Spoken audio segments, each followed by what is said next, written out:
महेंद्र सिंह धोनी की कितनी सारी स्टंपिंग्स आपको याद हैं? आप मुझे कमेंट में बता दीजिए, नहीं तो बस मेरे साथ रहिए क्योंकि मैं आज आपको बहुत सारी स्टंपिंग बताने वाला हूं। तो सबसे पहले शुरुआत करेंगे महेंद्र सिंह धोनी की ग्लेन मैक्सवेल के साथ। ग्लेन मैक्सवेल मार्जिन से बाहर गए थे और मार्जिन से बाहर जाने का मतलब क्या होता है? धोनी आपको स्टंपिंग के बाहर कर देंगे, यानी कहाँ कर देंगे? आपको भेजेंगे सीधा मैदान के बाहर। यही हुआ था। उसके बाद जो स्टंपिंग मुझे याद है उनकी, वो याद है बांग्लादेश के खिलाफ जो पहली याद आती है, वो याद है? हल्का सा पैर उठाया था, फिर एकदम अंदर कर दिया था, इतने में ही धोनी ने उड़ा दिया, जिस पर बवाल भी चले थे भैया इस स्टंपिंग को उनके फिल्म में डालिए। वो फिल्म से पुरानी वाली थी ना, इसलिए उनकी डिमांड है। धोनी खिलाड़ी ही ऐसे हैं, कहाँ तक नहीं आएगा। इसके बाद एक स्टंपिंग मुझे उनकी याद है जो आई थी जब AB डिविलियर्स खेल रहे थे, राइजिंग पुणे सुपर जायंट्स के लिए धोनी जब खेलते थे, तब उनकी वो स्टंपिंग आई थी। और स्टंपिंग कहाँ आई थी? AB डिविलियर्स बाल के बराबर बाहर निकले थे और उन्होंने स्टंप कर दिया था धोनी ने। और ऐसी एक स्टंपिंग अब जो ये वाली हुई, ये वाली तो याद है, लेकिन इससे पहले एक स्टंपिंग की और बात करेंगे। वो स्टंपिंग थी श्रीलंका के अगेंस्ट। अब श्रीलंका के अगेंस्ट थोड़े से महेंद्र सिंह धोनी खड़े थे, हल्के से बाहर निकले श्रीलंका खिलाड़ी, और क्या हुआ? स्टंपिंग हुई। न्यूजीलैंड के खिलाफ एक स्टंपिंग थी, मैच चल रहा था, फिर पाकिस्तान वर्ल्ड कप में, और आज शुभमन गिल 0.1 सेकंड यानी कि 0.1 सेकंड लिए धोनी ने स्टंप को उड़ाने के लिए।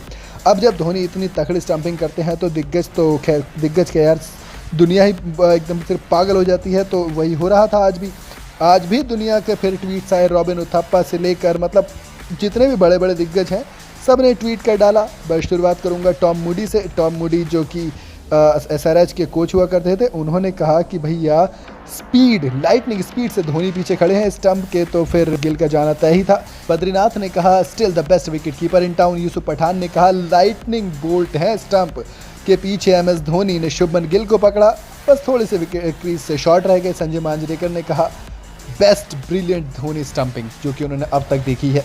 रॉबिन उथप्पा ने कहा लाइटनिंग फास्ट है भैया, थंडर। और आकाश चोपड़ा ने कहा 4G 5G लेकिन सबसे तेज धोनी जी। वसीम जाफर ने कहा MS लाइटनिंग की स्पीड लगा दी पीछे। वीरेंद्र सहवाग ने कहा भैया कुछ भी कर लो, बैंक नोट से बैंक बदलो, लेकिन धोनी को नहीं बदल सकते, अब भी फास्टेस्ट हैं। खैर जो शुभमन गिल को आउट किया, इसमें सबसे बड़ी चीज़ जो रही वो ये रही कि शुभमन गिल गलती थी। देखो एक नोटिस बोर्ड लगवा देना चाहिए हर मैदान में कि अगर धोनी स्टंप के पीछे है तो आपको क्रीज नहीं छोड़नी है। और नहीं का मतलब नहीं छोड़नी है, क्योंकि शुभमन गिल जितने अच्छे फॉर्म में लग रहे थे, मुझे तो लगा था आज भी सेंचुरी मारेंगे, लेकिन जडेजा आए, हल्की सी बॉल बाहर निकली और धोनी ने स्टंप मारने के बाद बस वो खुशी से आ गए थे। उन्हें पता था कि भैया काम हो गया है और अब शुभमन गिल का जाना तय है। मुझे तो लग रहा था एम्पायर ने भी इसलिए आउट दे दिया होगा पहले ही कि चलो DRS ले लेते हैं, वरना दे देता, क्योंकि धोनी का कॉन्फिडेंस जो दिखा था स्टंपिंग के बाद, और 0.1 सेकंड में इतनी तगड़ी स्टंपिंग के बाद भैया क्यों नहीं दिखेगा। तो कुल मिलाकर शुभमन गिल की अच्छी पारी आई, लेकिन फाइनल में धोनी की स्टंपिंग के चर्चे रहेंगे और हमेशा रहेंगे। खैर धोनी खेले या ना खेले।